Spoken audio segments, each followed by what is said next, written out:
Hi, my name is Ansgar Holtgers, and to be able to compete at WEF with the support of my family makes all the difference.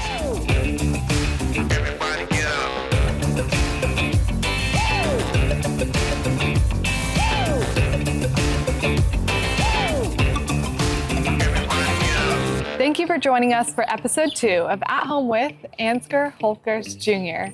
In this episode, we're tuning into his family life, as well as competing here at WEF and succeeding on the international stage.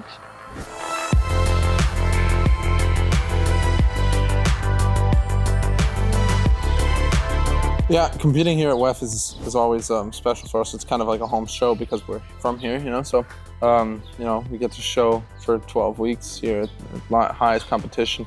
It's really cool because you can see all the Europeans, they come here and it's a big deal. They have 11 weeks of FEI competition, so it's a big deal to be able to show in the FEI competition already, to be able to be accepted into the FEI system and all that shows that you're already doing something right. Also in Florida, we are also very lucky. We can go to Ocala, we can go to Terra Nova and all that. So it's kind of like, Florida's kind of the helm in the winter in America and probably almost in the world.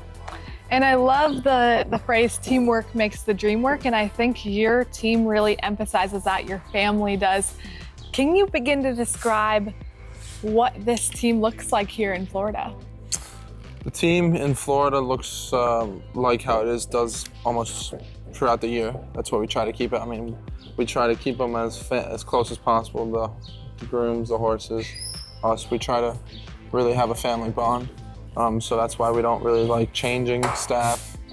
And, because the horses feel that too when they have a different groom and different person taking care of them. They feel different, so that can change how they compete and how they perform. So having great teamwork is the most important thing.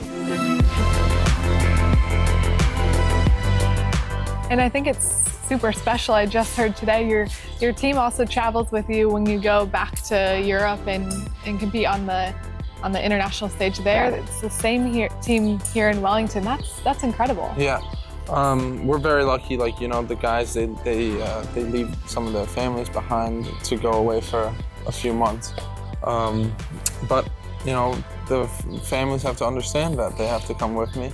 And I think they do. They're very supportive of that, and they, it's hard being away from home, but also it's nice to see some different stuff and different things and different locations and all that. So I think they enjoy it also. It's just hard being away from family. Can you remember any times when you grew up, especially coming here to Florida, where maybe it was hard as a kid? You don't have a normal life. This is something much different. Coming from Germany, lifestyle in America was way different, and I got put into school here and I didn't do so well. I couldn't really read in English. I only could only speak it, so I was mostly fluent in German, and then I had to make that adjustment, which was a little hard for me at first, but then I started to make some new friends here and all that, and now I consider this home, and I love it here. And your everyday life, it's different than an 18-year-old your age. We're here on a Wednesday afternoon and you're riding the horses all day long. Of course, you're still in school, but can you walk me through what your everyday life looks like? Yeah, I'm done with school now. But if a 19-year-old kid hears that I get up at 5:45 in the morning, I think they'd say, oh, I couldn't imagine doing that. But so that's where it already starts, being a little bit out of the ordinary, and being occupied the whole day. I don't think they know what that feels like, most of them. So I'm lucky with that I always have something to do. I can stay out of trouble, and to be able to do something I love. I think a lot of kids my age, they don't even know what they want to do, and I already have a clear path on what I want to do and how I'm going to do it. Yeah, exactly. So it's a cool feeling to have. My life already semi-planned out, and hopefully succeed.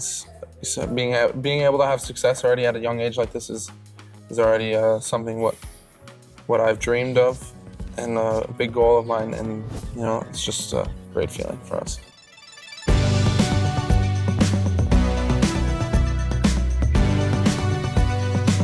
And right when we came into the stable this morning, you were already saddled up, ready to get on your horse. The sun was just rising. That's how you start every day here, right? Yeah.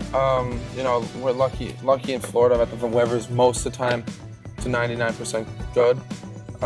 So, you know, you can ride at any time of the day, really. But that's how my morning usually starts off, watching the sunrise. I don't think in any other sport you'll see as many sunrises as you do in the equestrian industry. So, yeah, it's cool because, you know, you can hear the birds chirping when you're riding, and you see like the horses in the morning, how they interact with each other, and you know, they wake up in the morning also, just like we do. Yeah, and how intertwined are you in everything that goes on here, from the feeding to the care of the horses? Yeah, me and Fernanda, our barn manager, if there's something wrong with the feed, we sit down together, we go over if like the horses don't feel like they have enough energy, or if they need to be a little calmer when they go in the show ring. So we always sit down and discuss what needs to get done and how we need to do it. If they need to get a little fatter, we put them on a little bit more food, but we have to gradually adjust everything. So me and her will have a good teamwork, and we sit down at least once a week. Fernanda usually asks me once a day, how's this horse's energy, how's this and this, and then it works out pretty good. And Fernanda, she's your stable manager here. What has their relationship been like, the bond that you guys have to have as a manager and a team? She's been with you for now some years. Yeah, she's been with us for 3.5. To be quite honest, I didn't like her so much at the beginning. She wasn't the barn manager, she was just a groom starting off, a part-time groom, and I wasn't so sure, but my dad always knew that she was a very good person, and I wasn't so sure. I'm a little harder to warm up to. Yeah. But now, me and her have a very good relationship. We like to joke around with each other. I couldn't imagine anyone else running the barn. I'm very happy with her. I think she's very happy with me, and we get along very good. And at this level, you have to have that type of strategy, the consistency, and she's on it. Yeah, she is on it. She, I always joke around with her that she doesn't really work, but she does. She works very hard, and we're very grateful for that because she puts in so many hours just outside of the barn. Even when she gets home, she's thinking about the horses and what to do better and this and that. So, it makes my life easier, it makes my parents' life easier, and we're very grateful for her because she does an excellent job at what she does.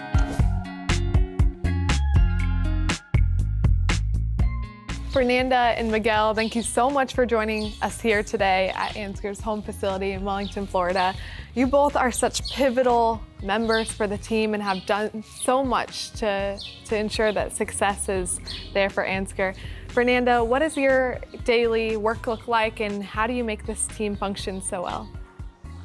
Our daily activities at the barn will start really early. We are normally a really early barn every day, even if they're not showing. The guys get here, they will do the daily morning, locks and cleaning, have everything ready. Ansgar and Ansgar are always early as well. They get here and they start riding right away. They are normally here latest by 8, then they are always in time. It's easy to work with them because they are part of the day-to-day routine. And I'm lucky to have really great guys working that they just know the routine. They know what to do, where to do, and they are always helping me out. And Ansgar is super competitive in the show ring, but back at home, he's a little bit silly. You've known him for some time since he was younger. Yeah. What is he like kind of in the stable where maybe outside people wouldn't know? He is very silly, and he loves to play around and hide stuff for us to find, and hide my phone and then make me look for it. Or with the guys who's always playing, they play volleyball together, so everybody is they work together very well. It's a good environment to work with because he makes it so much fun. You can see he's having fun at every moment.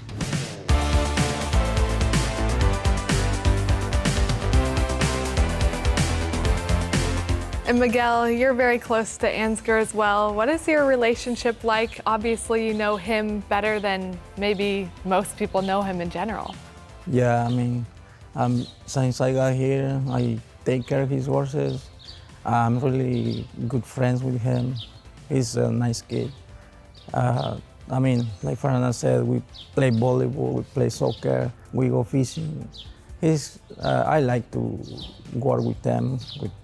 Yeah, he's really nice. Amazing. I'm sure you guys both mean so much to him, and thank you for giving us a little insight about his life. Oh, thank you for coming. Thank you. Ansgar Sr. and Ellen, thank you so much for joining us today. Can you take us back to where it all began? First here in the US, where I was born, but back in Germany where really the horses started. Ansgar was more of a soccer player than a rider back when he was small, and didn't really have much interest in it. We kind of helped him along a little to start. He had a nice pony named Pharaoh. At the minute he landed in the ring, he was going towards the fences from day one. And his first show he did when he was 4 years old on that same pony, and it was really fun, and he liked it, but he didn't love the sport then. When we moved back to the States, he started to get more interested thanks to his first trainer, Charlie Moorcroft. That was great. Yeah. And you're both equestrians yourself. You know what it takes to make it to the top of the sport. You know the passion and love that you have for the sport. Is it kind of a dream come true that now you have a son in your child who has the same love that you guys have? I think we're both really proud of him and happy that he has chosen this. The horses love him. It's important to us as well, yeah. And he's become such a successful person, a successful kid as well. But as he told us, growing up, maybe his mom, Ellen, was a little bit more warm and kind of had the feeling that you can choose a different sport. But you as a dad, you were kind of pushing him, let's do this, let's be competitive in the sport.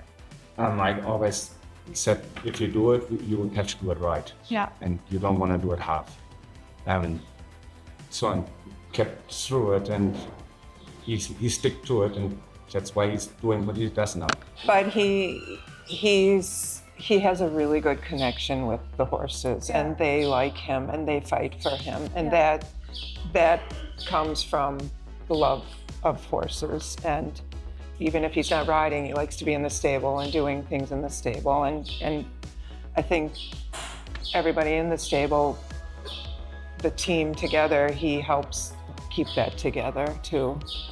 Yeah, amazing. Thank you guys so much for sitting down with me and Clip My Horse TV. We're so excited to see that competitive drive live in action.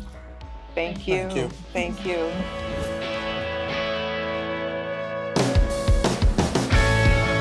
Ansgar, you had your first 3-star victory this year, right around the corner at West. How did that feel? That's such an incredible win for you. Yeah, it was a really cool feeling. You know, we've been working hard towards it, me and the team. We've had this goal for a while to get our first Grand Prix win, and it came. And it was cool that I was the only clear round. There was no jump off needed, so that was also nice. You didn't have to work as hard. Yeah, it was a great feeling because, you know, there was the top riders in the world showing in that class, and to be able to come out on top was a great feeling. And then just, you know, to be able to celebrate that moment with my parents and the team and all that, that was also a very good feeling. First clear round coming for the teenage star of the US, Ansgar Holtgers Jr. and Chanyon ran in 74.92. And the young man shows the rest of the way, so it gives us the first of the clears there with Ansgar Holtgers Jr. Clear round number 1 on the board with Chanyon. Biggest congratulations to US rider Ansgar Holtgers taking the victory with Chanyon.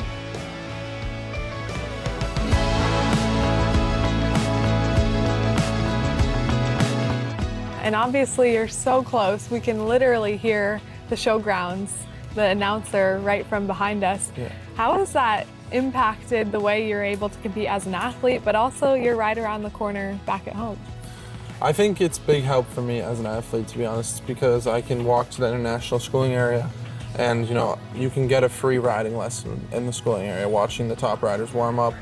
What do you think attracts you as an athlete to those riders? What makes them so special? I mean, you know, like being an American, just like McLean is probably one of the most decorated Americans of all time, and he's going to be one of the greatest American riders of all time, you know. Watching him, you know, he's just so competitive once he gets in the ring. He has his plan. When he walks, he doesn't interact with anyone. He talks. He goes, walks his course, has a plan, talks to his team, and has a plan and clear-cut path to victory. But also a good thing is if you go up and ask them like, hey, what do you think about this line, or what are you guys going to do here and here, and they'll answer it. They're not going to say, oh, leave me alone. I'm focusing. That they always try to help the younger riders, which is very nice of them, and it's just a great feeling to be able to compete with those people. We're so excited, and we wish you the best of luck. Thank you all for tuning in to this episode 2 of At Home with Ansgar Holtgers Jr. Thank you so much, and we'll see you soon. Thank you. Thank you.